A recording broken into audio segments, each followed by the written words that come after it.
इधर जम्मू कश्मीर की राजधानी श्रीनगर समेत कई इलाकों में शिया समुदाय के लोग ईरान के समर्थन में सड़कों पर उतर आए। उन्होंने ईरान में हो रही हिंसक घटनाओं के लिए अमेरिका और इजरायल को जिम्मेदार बताया और दोनों देशों के खिलाफ जमकर नारेबाजी की। श्रीनगर में जुमे की नमाज के बाद शिया समुदाय के लोगों ने ईरान के समर्थन में प्रदर्शन किया। वो ईरान के supreme leader Ayatollah Ali Khamenei के पोस्टर लेकर पहुंचे। उन्होंने खामनेई को रहबर यानी मार्गदर्शक बताया और उनके लिए जान देने तक के नारे लगाए। रहबर के फरमान पर जान भी कुर्बान है, रहबर के फरमान पर जान भी कुर्बान है। ईरान में ज्यादातर लोग शिया समुदाय के हैं और इसीलिए उनके समर्थन में जम्मू कश्मीर के शिया मुसलमान सड़कों पर उतरे और जुमे की नमाज के बाद एक सुर में ईरान के लिए आवाज उठाई। बताया गया कि वहां लोगों को एक रोज पहले ही नमाज के बाद एकजुट होने के लिए कह दिया गया था।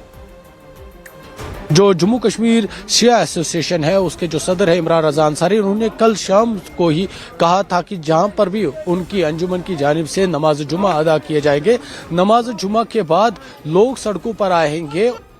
और हुआ भी यही, क्योंकि जुमे की नमाज के बाद बड़ी संख्या में लोग सड़कों पर आए और खामनेई के समर्थन में नारेबाजी की।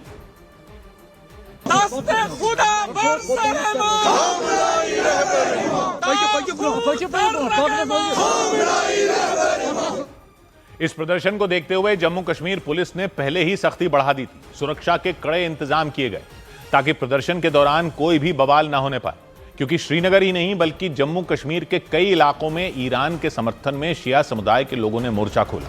उन्होंने अमेरिका और इजरायल पर ईरान में दंगे भड़काने के आरोप लगाए और उनके खिलाफ गुस्सा जाहिर किया। एक से बढ़कर एक जलील अमेरिका इजराइल, एक से बढ़कर एक जलील अमेरिका इजराइल। प्रदर्शनकारियों ने दावा किया कि वो ईरान के सुप्रीम लीडर के आदेश पर किसी भी हद तक चले जाएंगे। अगर वो इस वक्त कहें कि मैं तमाम मुसलमानों को जिहाद का हुक्म दे रहा हूं, तो रोए जमीन पर जहां जहां पर भी उसके मानने वाले हैं वो सब निकलेंगे। जम्मू कश्मीर के अलावा लद्दाख में भी शिया समुदाय के लोगों ने ईरान के समर्थन में मार्च निकाला। वहां सैकड़ों की संख्या में लोग इस मार्च में शामिल हुए और इस दौरान लद्दाख के कारगिल में एक सड़क पर तो लोगों का सैलाब नजर आया। इस प्रदर्शन में हर उम्र के लोग शामिल हुए। उन्होंने ईरान और वहां के सुप्रीम लीडर के लिए आवाज बुलंद की।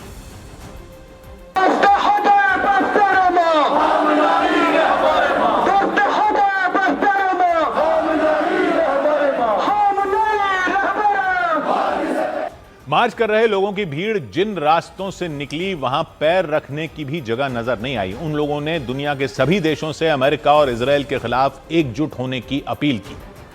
और इस सब के बीच ईरान में चल रहे सरकार विरोधी प्रदर्शनों के समर्थन में दूसरे देशों में रह रहे ईरान के नागरिक भी उतर आए।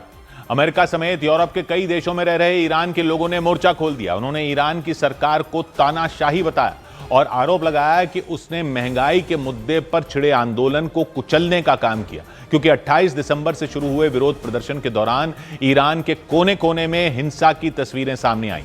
सड़कों पर तोड़फोड़ की गई और दर्जनों इमारत को आग के हवाले कर दिया गया। हालात बेकाबू हुए तो पुलिस ने सख्ती दिखाई, लेकिन बवाल तब ज्यादा बढ़ गया जब ईरान की पुलिस पर प्रदर्शन कर रहे लोगों पर फायरिंग करने के आरोप लगे।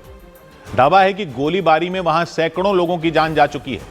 यही वजह है कि ईरान में भड़के विद्रोह की चिंगारी दूसरे देशों तक फैल गई और वहां रहने वाले ईरान के नागरिक अपने देश के हालात को लेकर सड़कों पर उतर आए।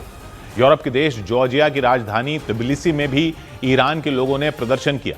वो वहां ईरान के दूतावास के बाहर इकट्ठा हो गए और ईरान के राष्ट्रपति मसूद पेजेश्कियान की सरकार के खिलाफ नारेबाजी की।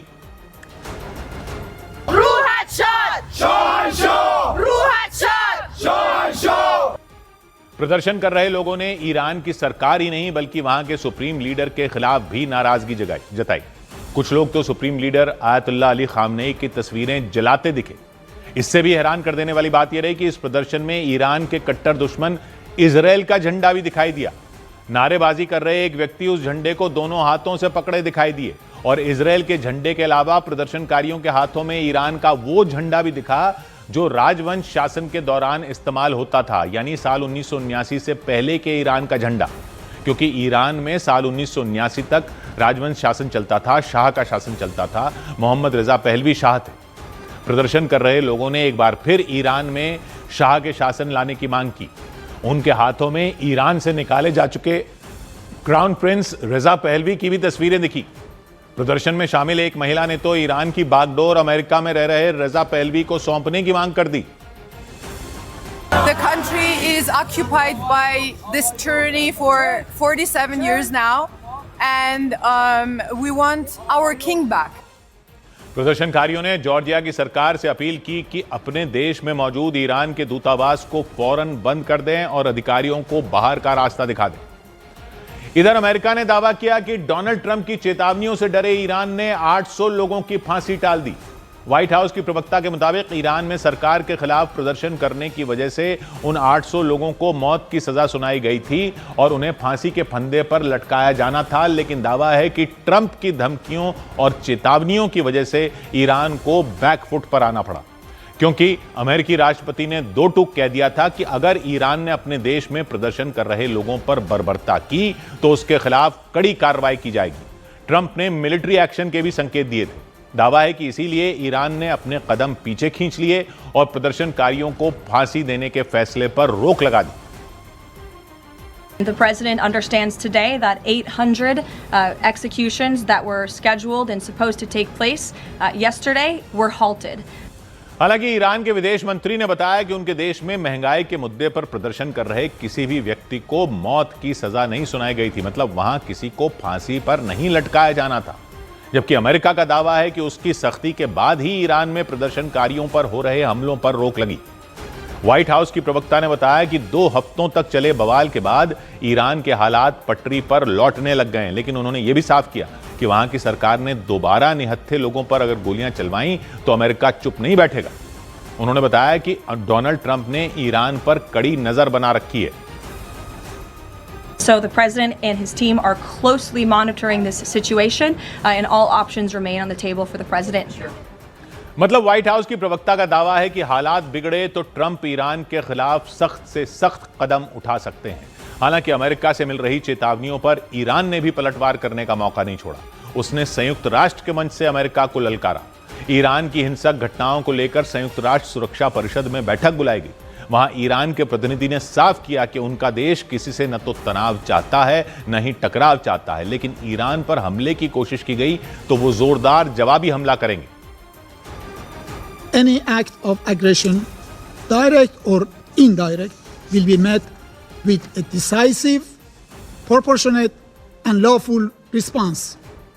यही नहीं, ईरान की नौसेना के चीफ ने तो ट्रंप का नाम लेकर उन्हें चेतावनी दे डाली। उन्होंने दो टूक कह दिया कि ईरान से टकराने की गलती जो भी करेगा वो मिट्टी में मिल जाएगा।